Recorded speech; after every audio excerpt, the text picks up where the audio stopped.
Esta semana, el estudio de lección para mañana, ¿no? Sábado 24 de julio, es el costo del descanso, ¿no? Y cuando hablamos costo, bueno, costo generalmente tiene algo que compramos, ¿no? Pero hay un costo en todo esto, ¿no? ¿Tiene costo el descanso? Y nosotros sabemos que sí. Y el costo es diferente de acuerdo al descanso del que estemos hablando, ¿no? Pero una parte del costo del verdadero descanso ya fue pagado por Jesús. Pero hay otra parte que hay que pagar. Pero veamos qué es lo que pagó Jesús. O sea, Jesús pagó el costo de nuestra redención de la esclavitud del pecado, el cual Él pagó con su sangre, muriendo fuera de la casa de Dios, tomando nuestro lugar en el antitipo del atrio del templo, porque simbólicamente el lugar donde murió es en el altar que está en el atrio, fuera del templo, ¿no? Fuera de la carpa de la casa de Dios, en el lugar donde estaban los gentiles, como Jesús anuncia en Apocalipsis 11, que los gentiles se habrían apoderado del atrio, el lugar donde estábamos nosotros, y debíamos morir ahí, donde tienen que morir los pecadores. Jesús murió como pecador, para que los que estábamos en el atrio, afuera del templo de Dios, en el reino del príncipe de este mundo, porque eso es lo que simboliza el atrio, pudiéramos lavar nuestras ropas en la sangre del Cordero, ser vestidos de ropas blancas, del manto de su justicia, y entrar a la casa de Dios, al lugar del santuario de Dios, tomando el lugar de Jesús como hijos de Dios, como sus hermanos. Por eso, justamente, el Evangelio cuenta que Jesús es nuestra justicia, Cristo es nuestra justicia, ¿no? Es la justicia de ¿quién? De sus hermanos, porque Él murió para que nosotros, sus hermanos, pudiéramos vivir. Y Él es nuestra justicia.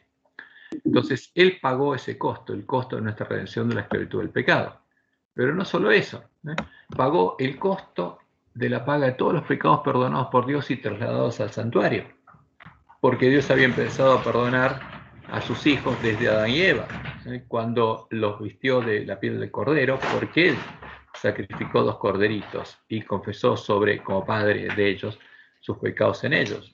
Y a partir de ese momento empezó a cargar todos los pecados perdonados en su santuario. Y ahí están nuestros pecados conscientes, nuestros pecados de ignorancia, todos van a estar ahí, de los hijos de Dios, de los que confiesan sus pecados, y después de los pecados de ignorancia de los vencedores. Porque Jesús es el macho cabrío, justamente es el antitipo del macho cabrío sobre el cual cae la suerte por Jehová, y con cuya sangre el santuario es purificado en el día de la expiación. Porque Dios carga nuestros pecados hasta que pague por esos pecados. Pero por esos pecados paga en el día del juicio a Dios y a los santos del Altísimo. Por eso, Él es la justicia de Dios, o sea, Jesús es la justicia de Dios, no solamente nuestra justicia, por la cual Dios puede ser declarado justo en su juicio, ya que su perdón a los pecadores, justamente, tiene que ser declarado justo, y Él tiene que pagar la deuda asumida, como lo indica David en su oración de confesión de sus pecados y pedido de perdón a Dios. Fíjense, en Salmo 51, del 1 al 5, leemos: Ten piedad de mí, oh Dios, conforme a tu misericordia, conforme a la multitud de tus piedades, borra mis rebeliones. ¿Y por qué David oraba, como lo estudiamos esta semana? Porque él había pecado.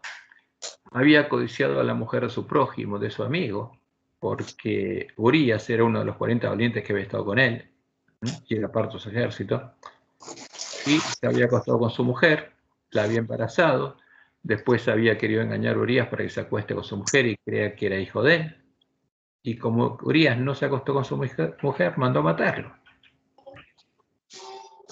Y ahora David, después que fue puesto frente a su pecado, se arrepiente y ora a Dios: Ten piedad de mí, oh Dios, conforme a tu misericordia, conforme a la multitud de tus piedades, borra mis rebeliones. Lávame más y más de mi maldad, y confiesa que es malvado, y límpiame de mi pecado, porque yo reconozco mis rebeliones. Ahora, le está orando a Dios y le pide que lo limpie. ¿Por qué? Porque él cumple con la condición establecida en la ley. Se arrepintió y confiesa y reconoce su pecado. Y mi pecado está siempre delante de mí. contra ti solo he pecado y he hecho lo malo delante de tus ojos. ¿Y por qué dice David que lo confiesa? Para que seas reconocido justo en tu palabra. Porque Dios no puede perdonar al que no se arrepiente, al malvado, y tenido puro en tu juicio. Entonces, Dios tiene que perdonar cumpliendo la ley, siendo justo, para ser tenido por justo y puro en su juicio, ¿no? Porque Dios va a ser juzgado. Porque si Dios nos justifica, cuando haya que pagar, ¿quién tiene que pagar? El que nos justificó.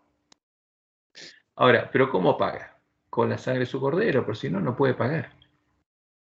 Y en ese tiempo, como lo explicó en Isaías 43, cuando un israelita iba al santuario, como ahora también, cuando vamos a él y confesamos nuestros pecados y él nos perdona, ¿qué pasaba? Le dice a su pueblo, no me trajiste a mí los animales de tus holocaustos. Y es lo mismo que decir, Jesús no murió para mí. No me trajiste a mí los animales de tus holocaustos, ni a mí me honraste con tus sacrificios. O sea, la muerte de Jesús no me honró a mí. No te hice servir con ofrenda, ni te hice fatigar con incienso.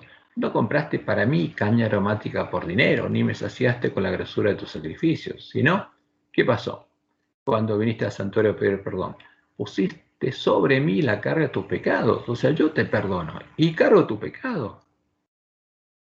Me fatigaste con tus maldades. Yo soy el que borro tus rebeliones por amor de mí mismo y no me acordaré de tus pecados. Ahora, pero Dios había perdonado y ahora ¿qué hacía con esos pecados? Tenía que pagar. Y si no tenía con qué pagar, ¿cómo podía ser declarado justo? Entonces, por eso Jesús es su justicia, el Cordero de Dios es su justicia. Como leemos en Isaías 5:16. Pero Jehová de los ejércitos será exaltado en juicio, y el Dios santo será santificado con justicia. ¿Y cómo podía ser santificado? Necesitaba un cordero. ¿Y dónde había un cordero? Él tenía que hacerse hombre, como anuncia la profecía. Dios se hizo hombre, ¿no? Como dice Isaías 9:6, el Dios fuerte, el Padre eterno, es el príncipe de paz. Y en Levítico 16, del 8 al 9 leemos, y echará suertes Aarón sobre los dos machos cabríos, una suerte por Jehová y otra suerte por Azazel, por Satanás. Y hará traer a Aarón el macho cabrío sobre el cual cayere la suerte por Jehová, que es un símbolo de Jesús, y lo ofrecerá en expiación. ¿Quién? El macho cabrío que representa a Jehová, porque Jesús es Jehová hecho hombre. Y él murió, ¿para qué? Para pagar por nuestros pecados, para redimirnos, para liberarnos y también para pagar por la deuda que había contraído perdonando a su pueblo. Ahora, ese es el costo que ya fue pagado, ¿eh? Pero hay otro costo. Y ese costo es importante entenderlo, ¿no? Y hay algo importante que debemos entender primero. Que el costo de nuestra redención ya ha sido pagado no implica que nosotros ya hayamos sido justificados de nuestros pecados. Ahora, como dice Juan en 1 Juan 1:9, si confesamos nuestros pecados, Él es fiel y justo para perdonar nuestros pecados, pero si no, no. O sea, que Jesús haya muerto y nos haya redimido, no implica que nosotros ya hayamos sido justificados de nuestros pecados, ni liberados de la esclavitud del pecado, ni que hayamos alcanzado el verdadero descanso prometido. Solo implica que somos libres para elegir ser liberados de la esclavitud del pecado y entrar en el descanso prometido, porque el precio de nuestra redención fue pagado. ¿Y qué significa eso? Tenemos libertad para elegir. ¿Qué más se necesita para que nosotros podamos entrar en el reposo prometido? Necesitamos oír y creer al verdadero evangelio. Porque por más que Jesús sea pagado, si alguien no oye y cree al evangelio, hay un problema ahí. Porque si no obedece al evangelio, Dios no lo puede salvar. Tenemos que oír y creer al verdadero evangelio, al evangelio eterno, el evangelio del reino de Dios, el evangelio que tendría el primer ángel. Porque esto es lo que se perdió y habría recuperado el primer ángel, justamente. Y lo tendría después de haberlo recuperado, después de que nosotros hiciéramos y cumpliéramos el primer trabajo que Dios nos dio.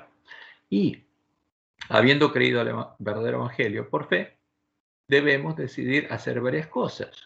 Nuestra fe debe obrar. Debemos obedecer al Evangelio, ¿no?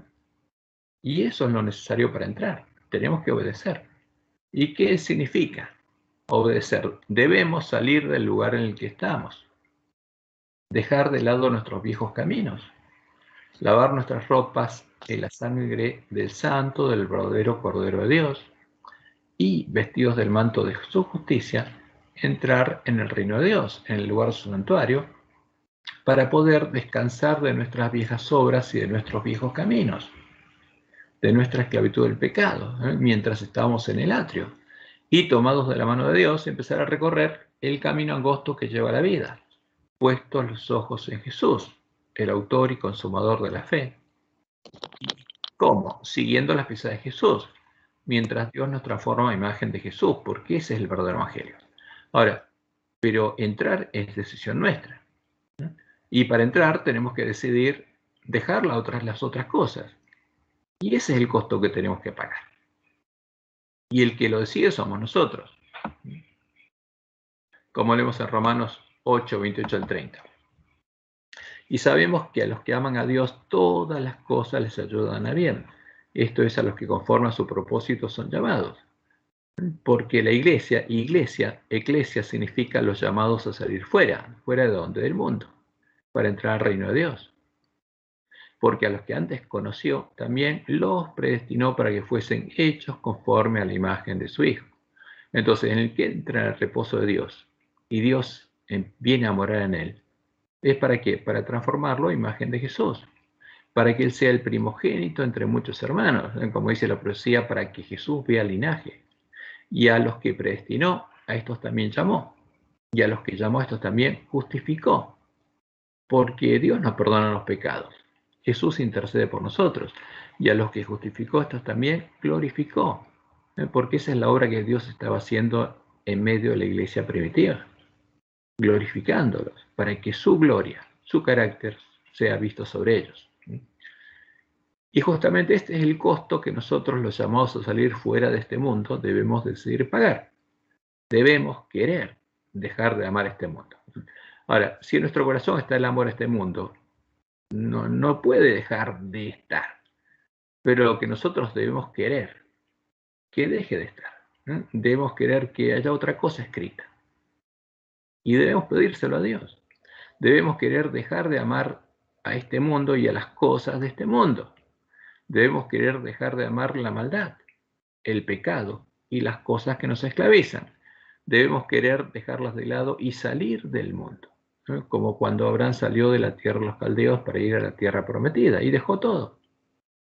Y debemos desear amar a Dios y a las cosas que Dios nos ofrece. Debemos tener hambre y sed de justicia, justamente de su justicia, de andar en sus caminos, de su amor, de tener su ley escrita en nuestra mente y en nuestro corazón, para poder llegar a ser semejantes a Jesús, para que Él sea el primogénito entre muchos hermanos. Debemos tener el mismo deseo que tenía David, el expresado en el versículo de memoria. Y por supuesto, entonces seremos saciados. Entonces, ¿por qué Dios decía que David era conforme justamente a Él, a sus caminos? Y lo amaba David. Porque David era sincero y cuando se dio cuenta de todo esto, clamó a Dios. Y como David era profeta, Dios por medio de él usó esto para mostrarnos cuál es la promesa del nuevo pacto. ¿Y qué dijo David? Crea en mí, oh Dios, un corazón limpio y renueva un espíritu recto dentro de mí. Quita todo lo que tengo adentro y ponga algo nuevo. Y esa es la promesa del nuevo pacto. Esto es lo que Dios va a hacer en el que tiene hambre y sed de justicia. Por eso Jesús dijo, bienaventurados los que tienen hambre y sed de justicia, porque ellos serán saciados. Ahora, ¿quién lo puede hacer? Nosotros no, pero Dios sí, porque esa es su promesa. No podemos hallar descanso ni entrar en el reposo prometido si seguimos amando a este mundo y a las cosas de este mundo. Si no queremos desprendernos de ellas, como el joven rico no quiso desprenderse de sus riquezas para seguir a Jesús. Y eso era lo que le faltaba para entrar en la vida, cuando él lo invitó diciéndole, ven y sígueme. Debemos querer seguir a Jesús, siguiendo las pisadas de Jesús, y por supuesto eso implica dejar lo otro. Como leemos en Marcos 10:21. Entonces Jesús, mirándole, le amó y le dijo, una cosa te falta. Ahora, no solamente anda, vende todo lo que tienes y da a los pobres y tendrás tesoro en el cielo. Lo que te falta es seguirme. Y ven y sígueme, tomando tu cruz. Ahora, si los discípulos no tenían que vender lo que tenían, porque no tenían nada, entonces lo siguieron. Pero lo que le faltaba al joven rico, los discípulos lo tenían porque lo estaban siguiendo. Una cosa te falta, ven y sígueme. Y eso es lo importante, tomando tu cruz. ¿Por qué? Porque seguir mis pisadas, dice Jesús, tiene un costo. Y ese costo Jesús lo explicó. En Mateo 6:24 leemos, ninguno puede servir a dos señores, porque aborrecerá a uno y amará al otro, o estimará al uno y menospreciará al otro. No podéis servir a Dios y a las riquezas. Ahora, si alguien quiere las cosas del príncipe de este mundo, el poder o las riquezas que el príncipe le puede dar, no puede servir a Dios, porque va a estar preocupado, su corazón va a estar atado a las cosas de este mundo. Su amor va a ser por las cosas de este mundo, por el mundo y las cosas del mundo, y no por Dios, no por sus hermanos. Por eso, Juan en 1 Juan 2:15 dice, no améis al mundo, ni las cosas que están en el mundo. Si alguno ama al mundo, el amor del Padre no está en él, todavía sigue en el mundo, no salió del mundo. Y ese es el costo del descanso. Ahora, pero tenemos que valorar más lo que Dios nos va a dar que las cosas del mundo. Dejar de amar este mundo y las cosas de este mundo y apartarnos de ellas, sabiendo que el mundo nos va a aborrecer por hacerlo, es una decisión que debemos tomar nosotros y debemos pedirle a Dios que ponga ese deseo dentro de nosotros, en lugar de los malos deseos de nuestro corazón, en lugar del mal tesoro de nuestro corazón, como se lo pidió David. ¿Y qué dijo Jesús? Ahora, si el mundo os aborrece, sabed que a mí me ha aborrecido antes que a vosotros.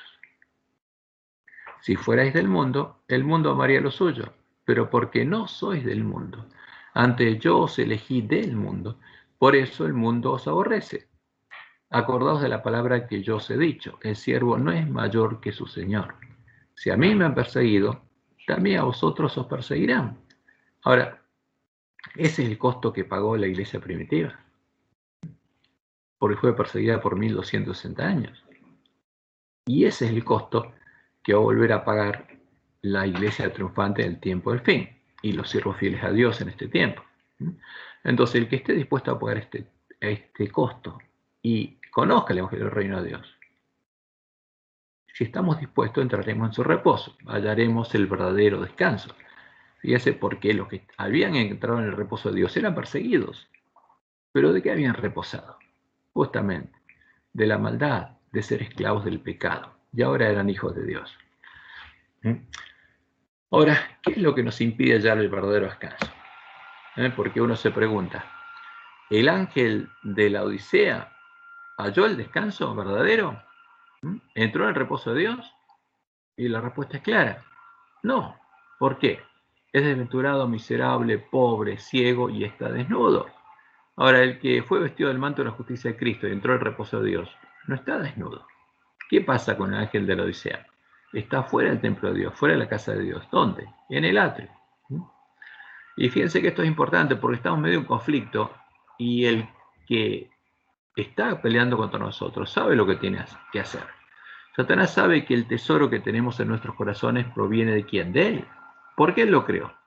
Y desea impedir que hallemos el verdadero descanso y descansemos de nuestras malas obras, de ser árboles malos, de sacar cosas malas del mal tesoro de nuestros corazones, para que Dios escriba su ley en nuestras mentes y en nuestros corazones y lleguemos a ser hijos de Dios y hermanos de Jesús, árboles buenos que dan frutos buenos, hombres buenos que sacan buenas cosas del buen tesoro de sus corazones.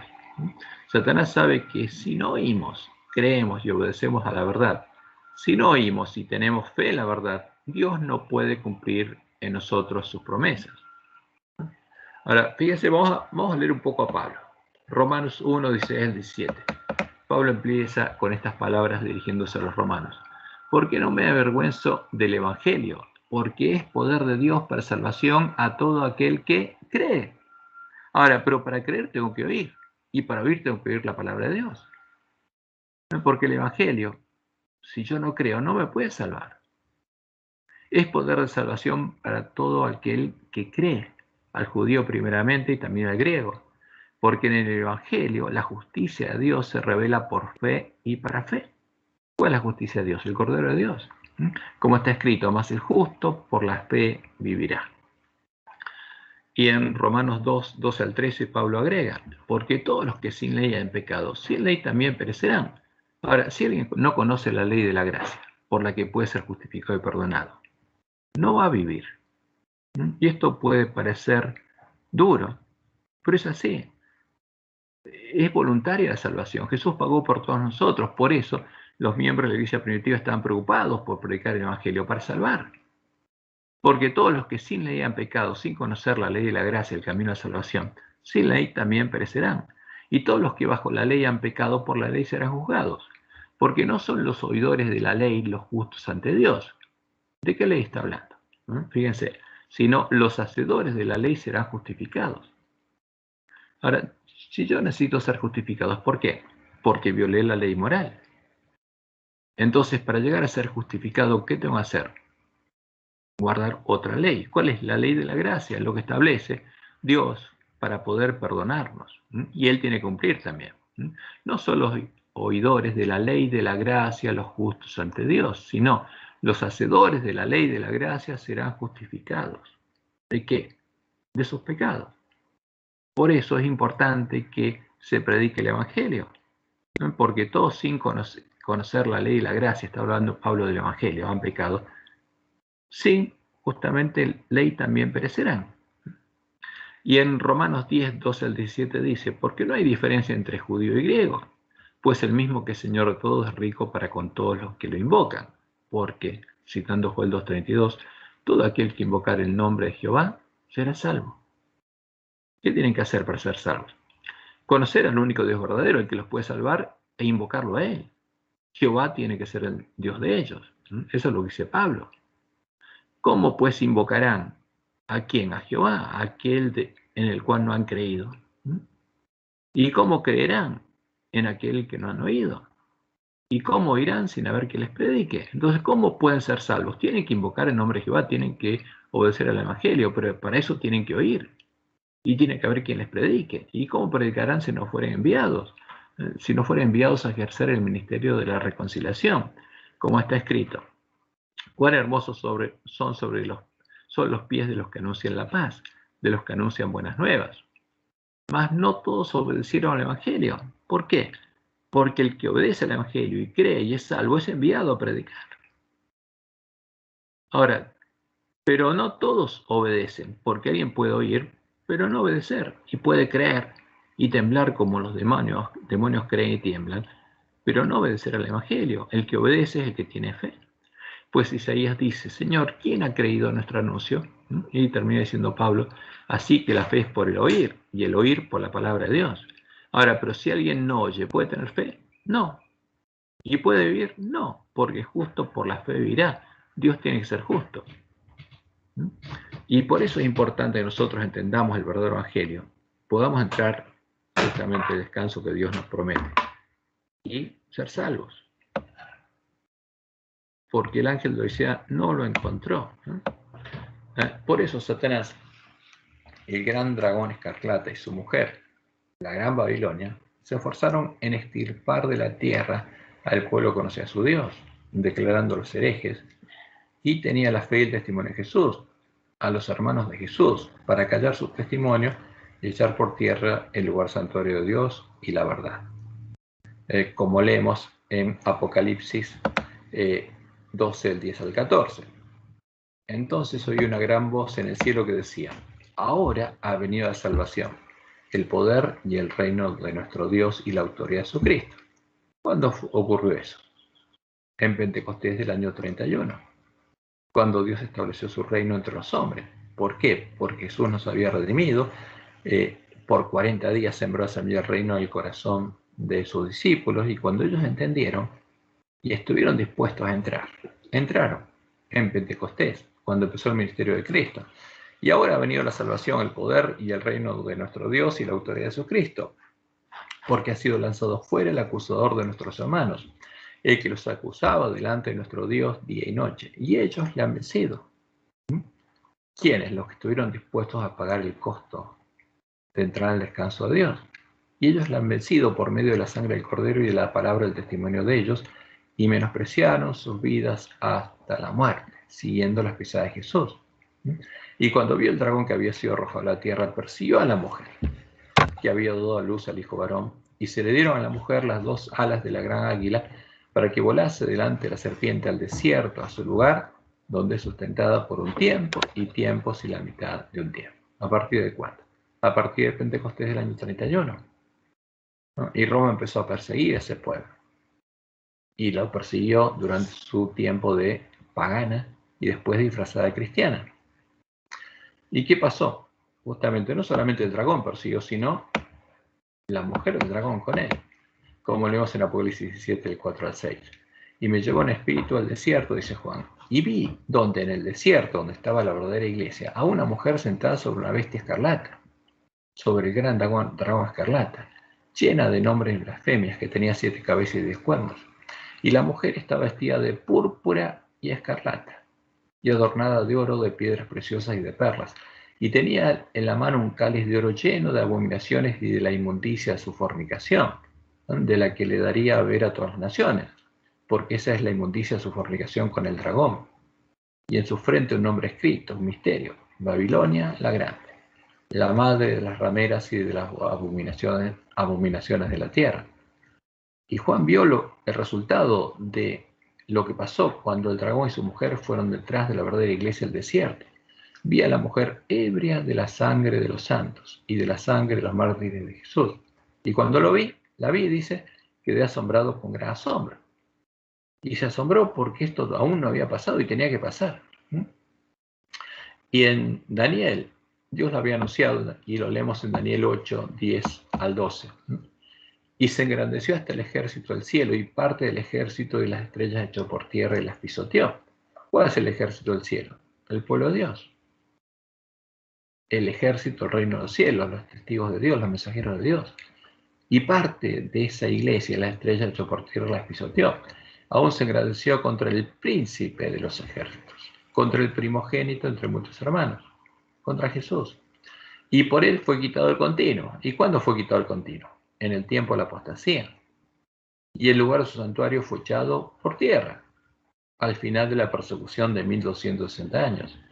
Y a causa de la predicación le fue entregado el ejército junto con el continuo, y echó por tierra la verdad, e hizo cuanto quiso, y prosperó. Echó por tierra el lugar santuario de Dios y la verdad. ¿Y qué pasó con la verdad? Se perdió el conocimiento de la verdad. Por eso, en el siguiente periodo a Tiatira, Jesús le dice al ángel que está en medio de Sardes, cautivo en medio de Babilonia, en medio de la iglesia romana, que tiene hombre que vive pero está muerto, no tiene vida, porque no conoce la verdad.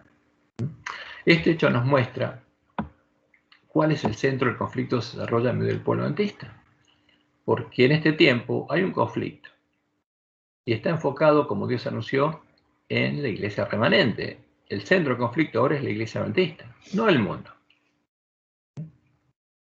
¿Por qué? Porque ese es el pueblo que tiene que recuperar el conocimiento de la verdad. Y Satanás quiere impedir que las vírgenes sensatas, los adventistas que estarían dispuestos a pagar el costo de entrar en el verdadero reposo, puedan recuperar el conocimiento de la verdad echada por tierra para que no se produzca el verdadero reavivamiento de la piedad primitiva y ellas empiecen a entrar por la puerta estrecha, recorran el camino angosto que lleva la vida y lleguen a la cima del monte Sión, reflejen plenamente la imagen de Jesús y reciban el sello de Dios, porque esa es la promesa de Dios al pueblo adventista y Satanás quiere impedirlo a toda costa. Pero no va a poder, como leemos en el conflicto de los siglos, página 517. Antes que los juicios de Dios caigan finalmente sobre la tierra, habrá donde entre el pueblo del Señor, en medio del pueblo adventista, un avivamiento de la piedad primitiva, cual no se ha visto nunca desde los tiempos apostólicos. El Espíritu y el poder de Dios serán derramados sobre sus hijos. ¿Por qué? Porque va a ser sembrada nuevamente la semilla del reino, la semilla de trigo, y Dios la va a hacer germinar. Pero, como Satanás no podría impedir que se cumpla la profecía, como Jesús lo anunció, se prepararía introduciendo sus siervos en el campo del padre familia, lobos vestidos de ovejas, que sembrarían la semilla de la cizaña en medio de la iglesia remanente e introducirían la comida y la bebida de los borrachos, lo que comen y ven los borrachos del vino el furor de la fornicación de la Gran Babilonia, y lo haría para engañar a la mayoría de los miembros de la iglesia remanente, a muchos adventistas, e incluso, si fuera posible, a los escogidos, al antitipo de las vírgenes sensatas, a los pocos que buscarían y encontrarían la puerta estrecha y entrarían por ella al reino de Dios. Y esto tiene que cumplirse. La palabra profética más segura se tiene que cumplir. Y como leemos en Mateo 13, 24, 25, Jesús le refirió otra parábola diciendo: el reino de los cielos es semejante a un hombre que sembró buenas semillas en su campo, pero mientras dormían los hombres, ¿y quién se dormiría? Las 10 vírgenes, porque todas cabecearían, cerrarían sus ojos a la luz de sus lámparas y se dormirían. Pero mientras dormían los hombres, vino su enemigo y sembró cizaña entre el trigo y se fue. ¿Y qué pasaría? En ese campo germinarían juntos el trigo y la cizaña, cuando Dios lo permitiera. Y cuando salió la hierba y dio fruto, entonces apareció también la cizaña, porque van a germinar juntas. Y en Apocalipsis 14:8 leemos: otro ángel le siguió diciendo: ha caído Babilonia, la gran ciudad, porque ha hecho beber a todas las naciones del vino del furor de su fornicación. Ahora, si hubiera una nación que no lo hubiera bebido, como claramente lo indicó Elena, porque después de 1844 se detuvo la predicación del mensaje del tercer ángel. ¿Por qué? Del segundo ángel. ¿Por qué? Porque había una nación que no lo había bebido. Y hasta que el pueblo adventista llegara a la misma condición y lo bebiera, no sería verdad presente. Entonces, ¿qué pasaría? El dragón tendría que sembrar en medio del pueblo adventista la semilla de la cizaña y tendría que darla a beber al pueblo de Dios del vino el furor de la fornicación de la Gran Babilonia. ¿Y cómo lo haría? Por medio de sus siervos. Por eso Jesús fue claro y nos advirtió, y lo leemos en Mateo 7, del 13 al 23. Entrad por la puerta estrecha, porque Jesús es la puerta. ¿Por qué ancha es la puerta? Habría otra puerta. O sea, en tiempo de nuestra prueba habría 2 puertas. Y la que conoceríamos sería la ancha. Y espacioso el camino que lleva a la perdición. Y muchos son los que entran por ella. Porque estrecha es la puerta y angosto el camino que lleva a la vida, y pocos son los que la hallan. Ahora, los pocos que van a entrar son los que la busquen y la encuentren. Y la mayoría va a entrar por la puerta ancha. Muchos adventistas. ¿Y por qué? Dice Jesús: guardaos de los falsos profetas que vienen a vosotros con vestidos de ovejas, pero por dentro son lobos rapaces. ¿Y a qué vienen? A darles a beber del vino de Babilonia, a sembrar la semilla de la cizaña, a hacerlos entrar por la puerta ancha y a recorrer el camino que ellos recorren. Y termina diciendo Jesús: no todo el que me dice Señor, Señor entrará en el reino de los cielos, sino el que hace la voluntad de mi Padre que está en los cielos. Porque los que entran por la puerta ancha no hacen la voluntad de Dios. Por eso dice: muchos, todos los que entré por la puerta ancha, me dirán en aquel día: Señor, Señor, ¿no profetizamos en tu nombre, y en tu nombre echamos fuera demonios, y en tu nombre hicimos muchos milagros? ¿Y los van a hacer? Sí, por supuesto. ¿Van a recibir poder? Sí. Y en el tiempo de angustia, el falso profeta que entra por la misma puerta va a poder incluso hacer caer fuego del cielo delante de los hombres. ¿Y qué dice Jesús? Y entonces le declararé: nunca os conocí. ¿A qué Jesús conocía? ¿Y qué Jesús hizo milagros con ustedes? Otro: yo nunca os conocí. Apartados de mí, hacedores de maldad. ¿Por qué? Porque se convirtieron en hacedores de maldad, en hijos del padre de maldad. Y es terrible esto, pero justamente Jesús lo dejó para que nosotros los pudiéramos oír a tiempo. Y les mostró a Elena que esto se aplica a nosotros. Y está en Testimonios para los Ministros, página 123. Ya dice: se me ha indicado que os señalara el capítulo 7 de Mateo. Necesitáis estudiar cada palabra como si de ella dependiera vuestra vida, porque Jesús dijo que eso va a pasar. Y especialmente, dice ella, prestad atención a estas palabras con las que Jesús termina predicando lo que estaba predicando. Cualquiera pues que me oye estas palabras y las hace. ¿Por qué? Porque todas las vírgenes van a ser despertadas y todas las van a oír. Entonces dice, cualquiera pues que me oye estas palabras y las hace, le compararé a un hombre prudente que edificó su casa sobre la roca, sobre la peña. ¿Sobre quién? Sobre Jehová. Y descendió lluvia y vinieron ríos y soplaron vientos y combatieron contra aquella casa. Porque eso va a pasar ahora, como Dios le mostró a Elena en la visión del zarandeo.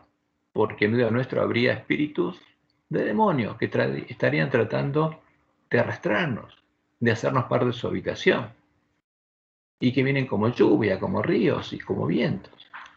¿Y qué pasaría con el que construyó su casa sobre la roca? No cayó, porque estaba fundada sobre la peña, sobre la roca. Y cualquiera que me oye estas palabras y no las hace, justamente porque no tiene fe en las palabras de Jesús, le compararé a un hombre insensato que edificó su casa sobre la arena, sobre otro fundamento, al lado del mar. Y descendió lluvia y vinieron ríos y soplaron vientos, hicieron ímpetu en aquella casa y cayó, y fue grande su ruina. Y lo triste es lo que Dios le mostró a Elena, dice ella. Muchas casas, muchos adventistas, que ahora se creen seguras, caerán. El Señor declara que Él no acepta un servicio dividido. O sea, no podemos construir nuestra casa sobre la arena y sobre la roca, tenemos que elegir. Cuando alguien, después de oír las palabras de Jesús, decide entrar por la puerta ancha y construir su casa sobre la arena, recibe al falso Espíritu Santo que hace germinar en su corazón a la semilla de la cizaña. El falso Espíritu Santo que hace que la bestia y el falso profeta sean habitación de demonios y parte de la sinagoga de Satanás. El Espíritu que le da poder para profetizar, echar fuera demonios y hacer milagros en nombre de Jesús. Y empieza a recorrer el camino espacioso que lleva a la perdición, a convertirse en que en un hacedor de maldad, como dijo Jesús, en un hijo del padre de maldad, que engaña a sus hermanos con las señales que hace y persigue y golpea a los siervos fieles que tratan de darles el verdadero alimento a tiempo a sus hermanos, para que entren por la puerta estrecha, construya su casa sobre la roca, sobre Jehová, en la cima del monte Sión, y lleguen a ser hijos de Dios, que tienen el nombre de Dios y el Cordero escrito en la frente. Porque todas estas profecías describen un conflicto que se desarrollaría ¿dónde? En la iglesia remanente.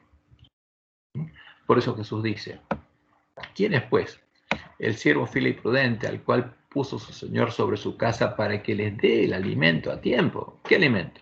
Otro alimento, el verdadero. ¿Y por qué lo puede dar? Porque lo recuperó y lo tiene el Evangelio eterno. Bienaventurado aquel siervo al cual cuando su Señor venga le haya siendo así. De cierto os digo que sobre todos sus bienes le pondrá. Pero si aquel siervo malo, fíjense, habría siervos buenos y siervos malos, dijera en su corazón, mi Señor tarde en venir, y comenzar a golpear a sus consiervos, y aún a comer y a beber con los borrachos. ¿Qué alimento estaría comiendo? La comida de vida de los borrachos, la de los lobos. ¿Y qué le estaría dando a sus hermanos? Esa comida. ¿Y a qué lo llevaría esa comida? A comenzar a golpear a sus consiervos y a ser un hacedor de maldad.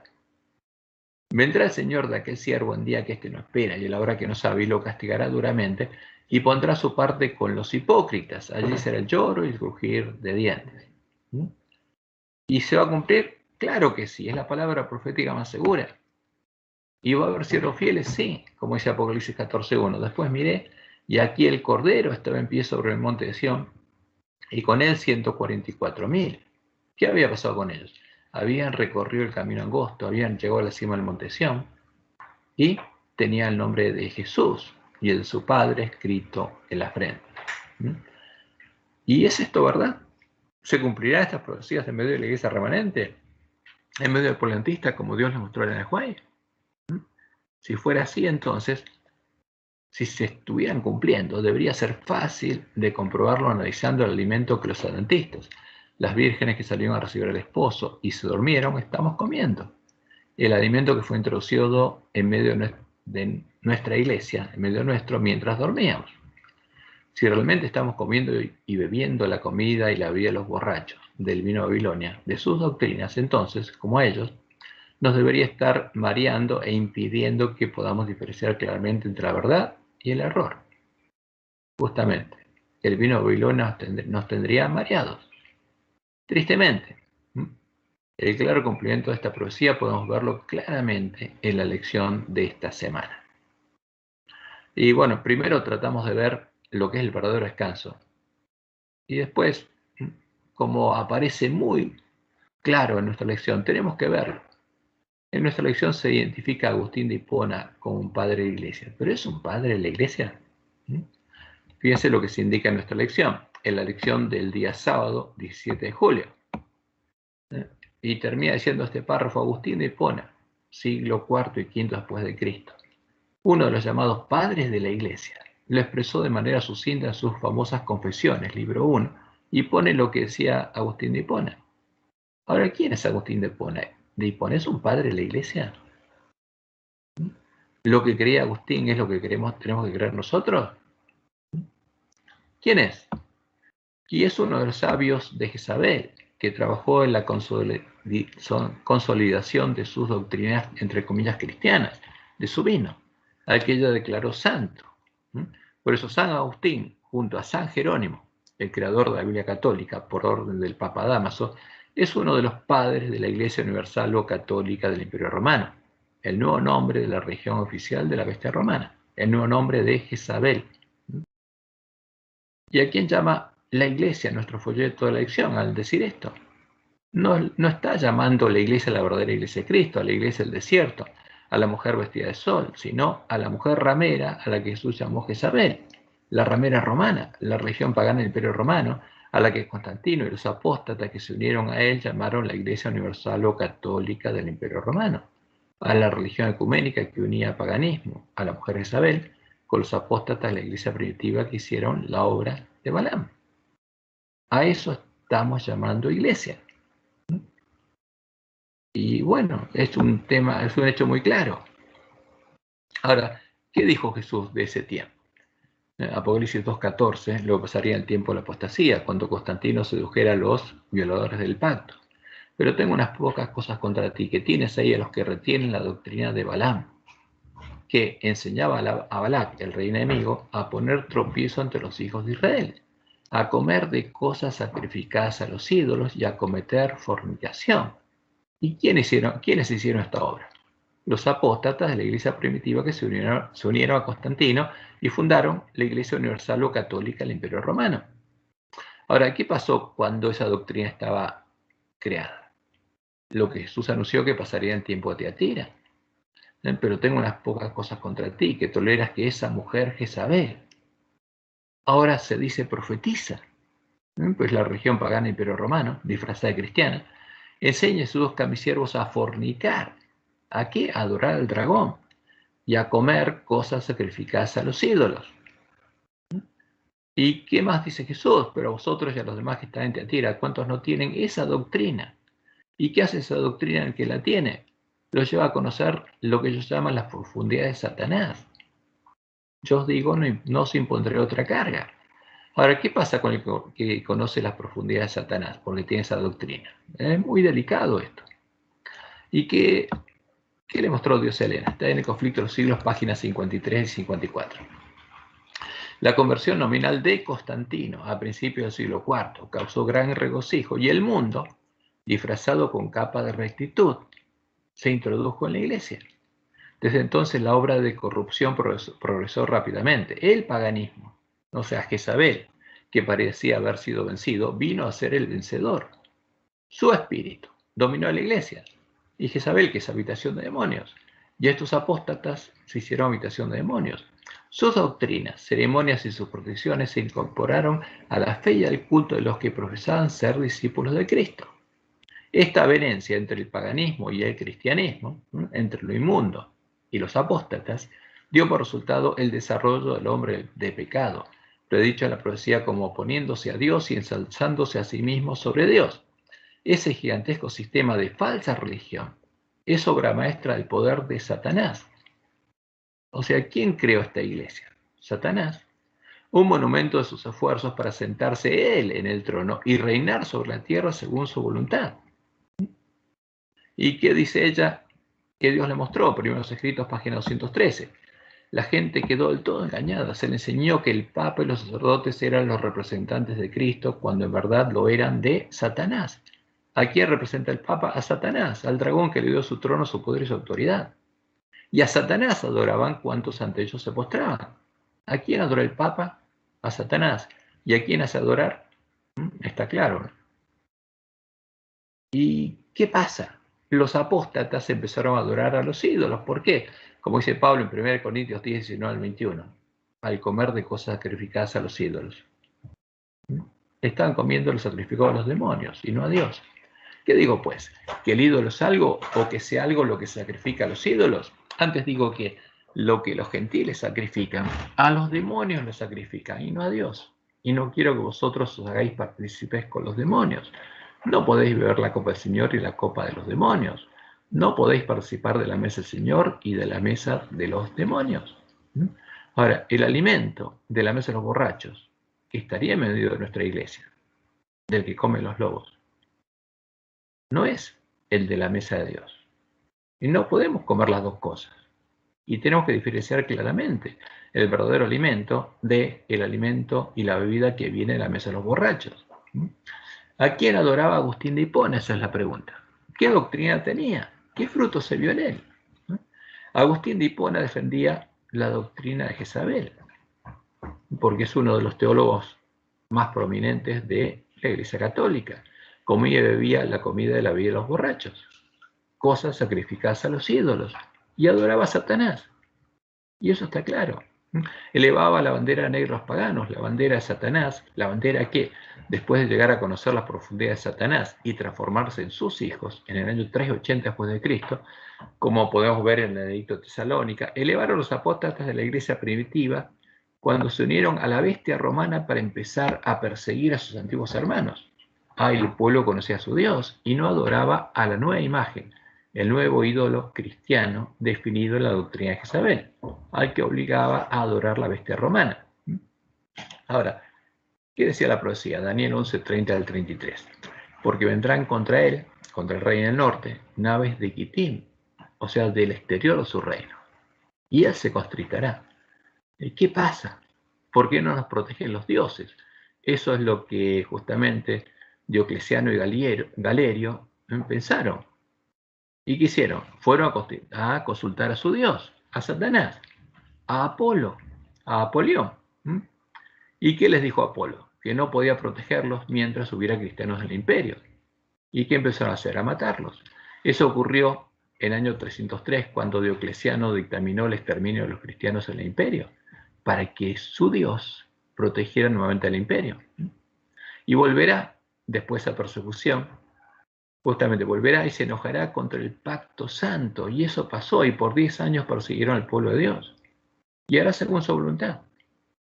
¿Y qué pasaría después de ese periodo? Volverá pues y se entenderá con los que abandonen el santo pacto. ¿Con quién se uniría? Con los apóstatas. Porque en ese periodo muchos apostataron para salvar sus vidas, y especialmente Roma. Y se levantarán de su parte tropas, y después de que se entienda con esto, y levantaría ¿qué cosa? Un ejército, tropas. Y esas tropas es la Iglesia Universal o Católica del Imperio Romano. Y se levantarán de su parte tropas que profanarán el santuario y la fortaleza. Y quitarán el continuo. ¿Quién la quitó? Y en ese mismo tiempo fue quitado el continuo. Y pondrán la abominación desoladora al ídolo abominable, en cuya defensa asolarían al pueblo de Dios. Con lisonja seducirá a los violadores del pacto. Más, el pueblo que conoce a su Dios se esforzará y actuará. Y habría una división y una persecución en contra de los adoradores del Dios verdadero. Y los sabios del pueblo, el pueblo que conoce a su Dios, instruirán a muchos. No se van a quedar quietos. Y por algunos días caerán a espada y a fuego, en cautividad y despojo. Ese es el precio que tuvieron que pagar por ser fieles a Dios. Pero Dios siguió sosteniendo a esa iglesia en el desierto hasta el finales del siglo XIII, hasta que se cumplieron los 2260 años de persecución. Y Dios le mostró a Helena algo muy importante para nosotros, porque nosotros somos los responsables de recuperar ese conocimiento y elevar la bandera que tenía la iglesia primitiva. Y dice, ya esto me fue presentado en la visión del gran conflicto, está en Primeros Escritos, página 211 y 212. Esto me fue presentado de la siguiente manera. Una gran compañía de idólatras paganos llevaba una bandera negra, sobre la cual se veían figuras del sol, la luna y las estrellas, los dioses de Roma, los dioses de Jezabel. Esta compañía parecía feroz y airada. Se mostró luego otra compañía que llevaba una bandera de un blanco puro, sobre la cual estaba escrito pureza y santidad a Jehová. Y de ese modo Dios le mostró al proselitista cuál es la bandera que tiene que elevar. La bandera que elevaba la iglesia primitiva. La bandera que adoraba y conocía a Jehová. Sus rostros se distinguían por su firmeza y una resignación celestial. Vi a los paganos idólatras acercárseles y hubo una gran matanza. Esta es la matanza inspirada por Apolo, y que llevó a cabo ¿quién? Diocleciano y Galerio. Vi a la compañía de idólatras consultarse, al no lograr que los cristianos cediesen. ¿Por qué? Porque algunos apostataron, pero muchos seguían firmes. Convinieron otro plan. ¿Y qué pasó? Ahí Constantino fue inspirado ¿por quién? Por Apolo, por Satanás, por su Dios. ¿A qué? A seducir a los apóstatas. Los vi arrear su bandera y acercarse luego a aquella firme compañía de cristianos y hacerles propuestas. Y finalmente, ¿qué pasó? Entonces vi a muchos que arriaban la bandera y se unían con los paganos. Pero los que permanecían firmes la recogían y la enarbolaban. Vi que constantemente había personas que abandonaban la compañía de aquellos que llevaban la bandera pura y se unían con los paganos bajo la bandera negra para perseguir a los que llevaban la blanca. ¿Qué pasó? Al final los apóstatas se unen con los paganos, elevan la bandera negra y empieza a perseguir a los que llevaban la blanca. Muchos serán muertos y sin embargo la bandera blanca se mantenía en alto y otros creyentes serán suscitados para reunirse en derredor de ella. Ahora, nuestra misión es elevar esta bandera. ¿Qué va a pasar? De vuelta a haber un conflicto. ¿Estamos dispuestos a pagar el costo? Esa es la pregunta. ¿El costo de tener la fe de la iglesia primitiva? Y en el conflicto de los siglos, página 496, Elena relata: cuando la iglesia primitiva se corrompió al apartarse de la sencillez del evangelio y al aceptar costumbres y ritos paganos, perdió el espíritu del poder de Dios. O sea, los apóstatas hicieron habitación de demonios. Y fíjense, llegan a conocer las profundidades de Satanás y para dominar las conciencias buscó el apoyo del poder civil. Se une de vuelta al Imperio Romano para formar una bestia. El resultado fue el papado, es decir, una iglesia que dominaba el poder del Estado y se servía de él para promover sus propios fines y especialmente para extirpar la herejía, para asesinar al pueblo que conocía a su Dios. Y ese edicto es claro. Edicto de Tesalónica, año 380 después de Cristo. Este es el edicto por el cual se reanuda la persecución. ¿Y qué dice la bestia romana? Y este edicto fue escrito ¿por quién?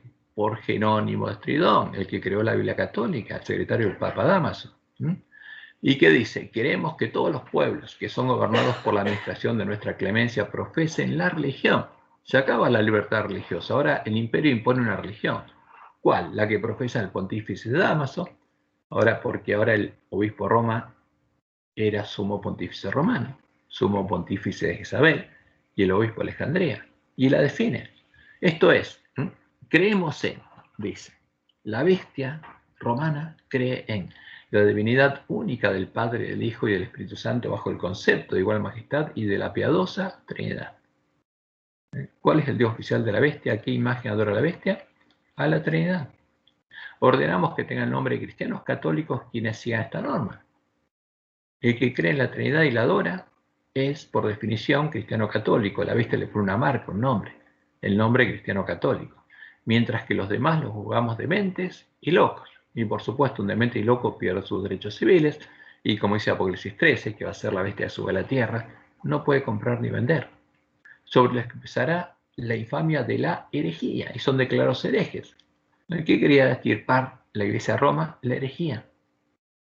Sus lugares de reunión no recibirán nombre de iglesias y serán objeto primero de la venganza divina y después serán castigados por nuestra propia iniciativa que adoptaremos siguiendo la voluntad celestial.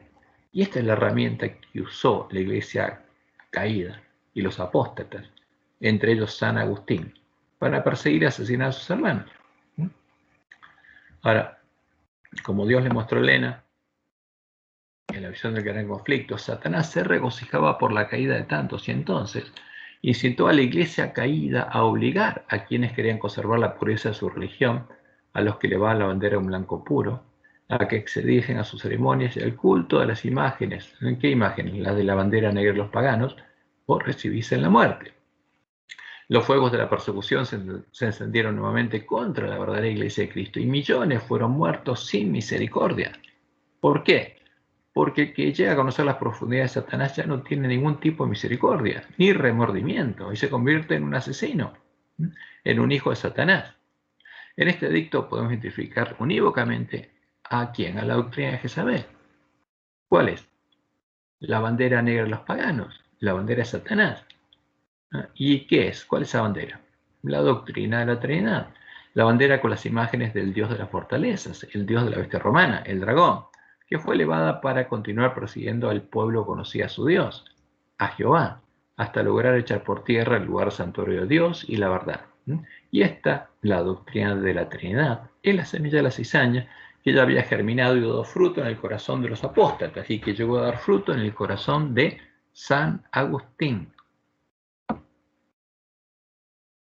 Ahora, ¿cuál es el fruto que se vio en San Agustín? Y es claro, lo podemos ver en la historia. Jesús había identificado el fruto que se vería en todos los que perseguirían y asesinarían a sus hermanos, como ocurrió en los apóstatas que tenían la doctrina de Jezabel. En Juan 16, 1 al 4 leemos: estas cosas os he hablado para que no tengáis tropiezo. Os expulsarán de dónde? De las sinagogas, y aún viene la hora cuando cualquiera que os mate pensará que rinde servicio a Dios. Y harán esto porque no conocen al Padre y a mí. Ahora, el que persigue y mata, ¿conoce al Dios verdadero? No. ¿Conoce al Jesús verdadero? No. Mas os he dicho estas cosas para que cuando llegue la hora os acordéis que yo os lo había dicho. Evidentemente, los que tenían y defendían la doctrina de Jezabel, la doctrina de la Trinidad, no conocían al único Dios verdadero, no conocían a Jehová ni al santo, al verdadero Jesús. Estaban adorando a los ídolos que los llevarían a conocer las profundidades de Satanás. ¿En qué se habían transformado? Como lo indica Juan, no en hijos de Dios, sino en hijos del diablo. En esto se manifiestan los hijos de Dios y los hijos del diablo. Primera Juan 3, del 10 al 16. Todo aquel que no hace justicia y que no ama a su hermano no es de Dios.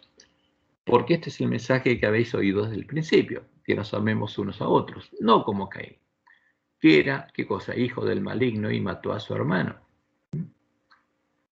¿Y qué pasa con los hijos de Dios? Dice Juan, nosotros sabemos que hemos pasado de muerte a vida en que amamos a los hermanos. Y por supuesto, como Jesús dijo, incluso a sus enemigos. El que no ama a su hermano permanece en muerte. Todo aquel que aborrece a su hermano es homicida, y sabéis que ningún homicida tiene vida eterna permanente en él. En esto hemos conocido el amor, en que Él puso su vida por nosotros. También nosotros debemos poner nuestras vidas por los hermanos. Ahora, ¿el que tiene la doctrina de Jezabel puede hallar el descanso? No, no. Por tener la doctrina de Jezabel, ¿es hecho parte de la sinagoga de Satanás y llega a conocer la doctrina, digamos, la profundidad de Satanás? No, tampoco. Porque hasta que Dios no permita que eso pase, y eso solamente pasa cuando la persona oye las palabras de Jesús y conscientemente decide entrar por la puerta ancha. Satanás no puede hacer esa obra. Ahora, ¿qué pasó con San Agustín? Como podemos ver en la historia, San Agustín fue uno de los mayores asesinos de los cristianos de la iglesia primitiva, uno de los mayores hijos de Satanás, y los hizo asesinar en masa usando el poder de la bestia romana.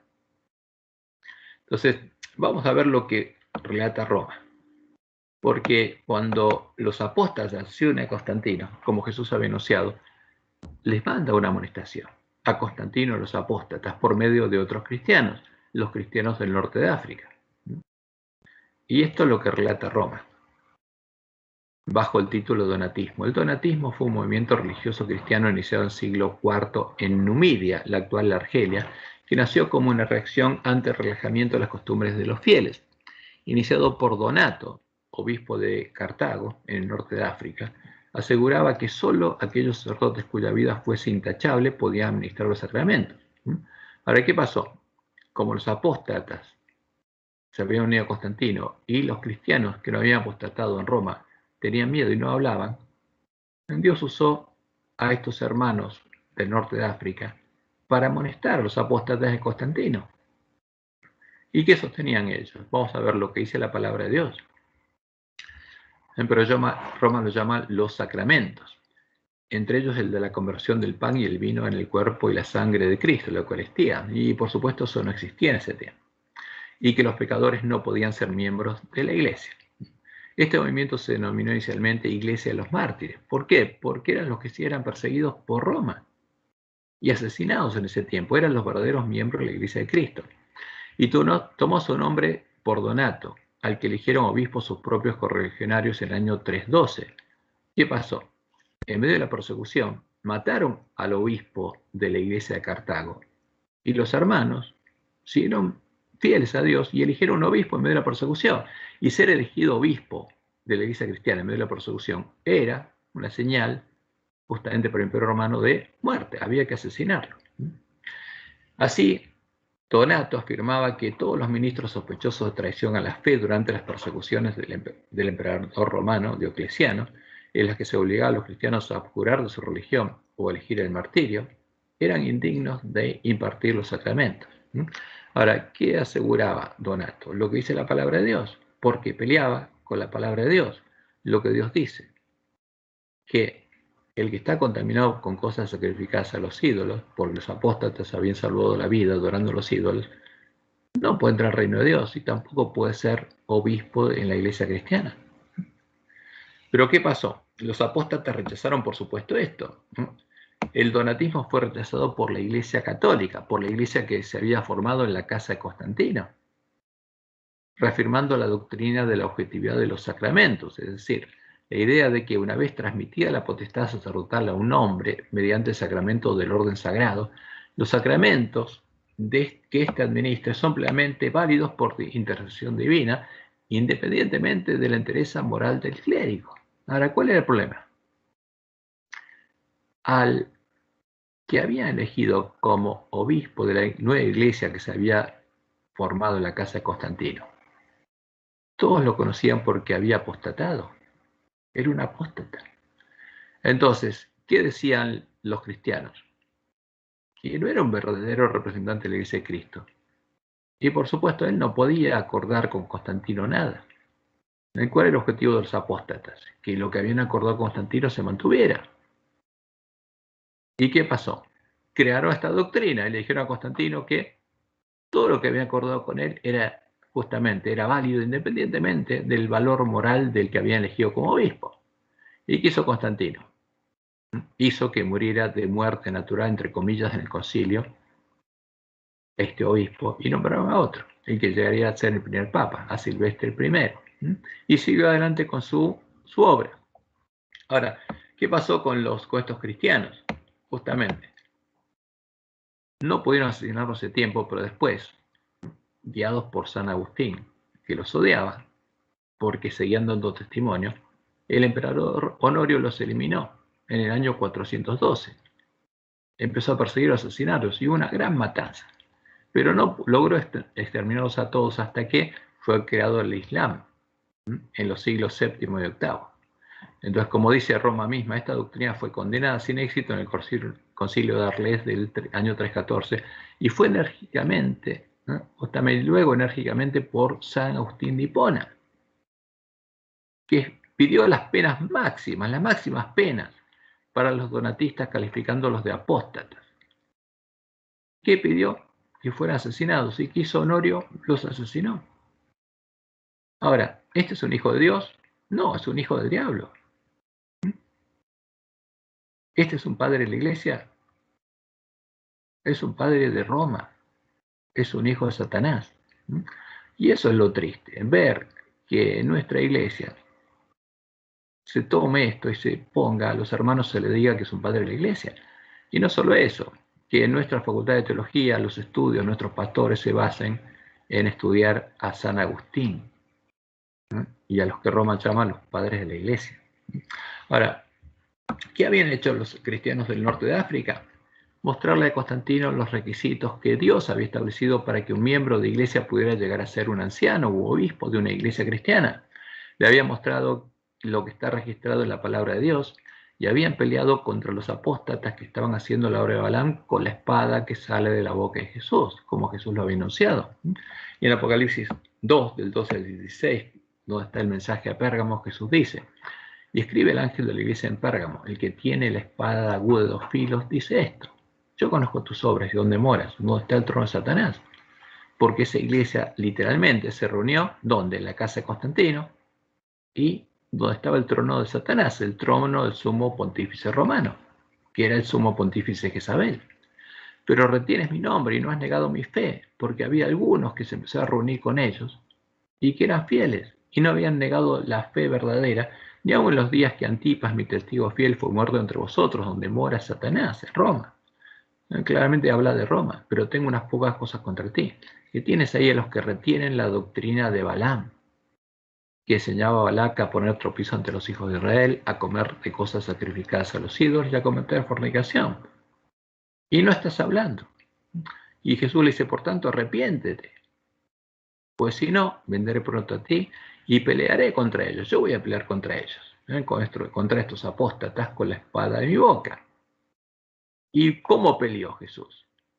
Por medio de los cristianos del norte de África, que se animaron y le enviaron a Constantino esa carta mostrándole lo que dice la palabra de Dios. Y por ejemplo, ¿qué dice 1 Timoteo capítulo 3, versículos al 7? Pero es necesario que el obispo sea irreprensible. Ahora, esto decía que no importa la entidad moral del clérigo. No, es necesario que el obispo sea irreprensible. Y termina diciendo Pablo: es necesario que tenga un buen testimonio incluso de los de afuera, para que no caiga en descrédito y en lazo del diablo. ¿Qué pasa? Los obispos tenían que ser verdaderos cristianos irreprensibles. Pero ¿qué pasaba con estos apóstatas? Todos los romanos sabían que habían apostatado y habían salvado la vida por adorar a los ídolos de Roma. Y en la carta a Tito que leemos: porque es necesario que el obispo sea irreprensible, justo, santo, retenedor de la palabra fiel, tal como ha sido enseñada. Y esto es lo que le mostraron a Constantino. ¿Y qué pasaba? Una persona que hubiera adorado a los ídolos y hubiera tocado las cosas sacrificadas a los ídolos, ¿qué pasaba? Estaba inmunda. Asimismo, la persona que hubiera tocado cualquier cosa inmunda, como dice la ley de Moisés, será inmunda y habrá delinquido. Por más que no lo sepa, pero esto sí lo sabía. Y si después llegaba a saberlo, será culpable. Ahora, ¿pero qué pasa? Dios lo estaba llamando arrepentimiento. Y dice: si después lo entiende, esto dice la ley, será culpable de cualquiera de estas cosas. Cuando pecare en alguna de estas cosas, confesará aquello en que pecó. Si se arrepiente, va a ser perdonado. Pero los apóstatas no querían arrepentirse. Así el sacerdote hará expiación por el pecado de aquel que lo cometió y será perdonado. ¿Y por qué va a ser perdonado este pueblo? Para volver a entrar al reino de Dios. Como Dios lo anunció en Isaías 35:8: y habrá allí calzada y camino, y será llamado camino de santidad. No pasará inmundo por él, sino que él mismo estará con ellos, porque Dios va a estar con su pueblo. El que anduviere en este camino, por torpe que sea, no se extraviará. Y el pueblo que conocía a su Dios seguía en este camino. Ahora, por supuesto, fíjense que este es el resultado, lo que pasó con el pueblo que conocía a su Dios y habló. Y peleó contra los apóstatas con la espada que es a la boca de Jesús. Este testimonio le generó el odio de los apóstatas, que en el año 314, para mantener los beneficios recibidos de Constantino, negaron la palabra de Dios y establecieron su propia doctrina, la doctrina de la objetividad de los sacramentos, en la cual ya no importa la interés moral del clérigo, ni si se ha contaminado con los sacrificados de los ídolos. Aún siendo inmundo, puede oficiar como obispo. Eso dice Roma. En ese tiempo, no pudieron eliminar a los cristianos hasta que se formó la bestia romana y San Agustín pidió las penas máximas para ellos, las penas contenidas en el edicto de Tesalónica, por no profesar la religión del papado, por no profesar creer en el concepto de la piosa Trinidad, por no tener nombre de cristianos católicos y elevar la bandera de la iglesia primitiva. Y el emperador Honorio los ejecutó, eliminando en una gran matanza a la mayoría de los miembros de la iglesia que no se sometía a la autoridad de una religión oficial de Roma. ¿Y podemos decir que este es un hijo de Dios? No, claramente es un hijo del diablo. Esta es una clara señal de advertencia para nosotros. No podemos tener la doctrina de Jezabel y, siendo inmundos, entrar en el reposo ofrecido por Dios, la doctrina creada con cosas sacrificadas a los ídolos. ni llegar a recibir el sello de Dios. Como San Agustín, lo único a lo que nos puede llevar esa doctrina es a conocer las profundidades de Satanás, a transformarnos en ¿qué? En hacedores de maldad, como dice Jesús, y empezar a perseguir y a golpear a nuestros hermanos, a nuestros consiervos, porque no comen ni beben de la mesa de los borrachos. Y esta es una enseñanza muy clara para nosotros. Por eso Jesús también es claro. Nos dice que en este tiempo habría siervos fieles y prudentes que le estarían dando el verdadero alimento a tiempos hermanos. Y ellos serían bienaventurados. Mientras que habría otros que comerían y beberían con los borrachos y le darían al pueblo de Dios de eso. Y claramente nosotros tenemos que ver la diferencia y elegir. No solamente elegir cuál va a ser nuestro alimento, sino que tenemos que elegir pagar el costo de seguir a Jesús en la senda angosta. Que Jehová los bendiga y los guarde y los guíe a toda verdad, y por supuesto tengan un hermoso y feliz sábado. Bueno, vamos a detener la grabación.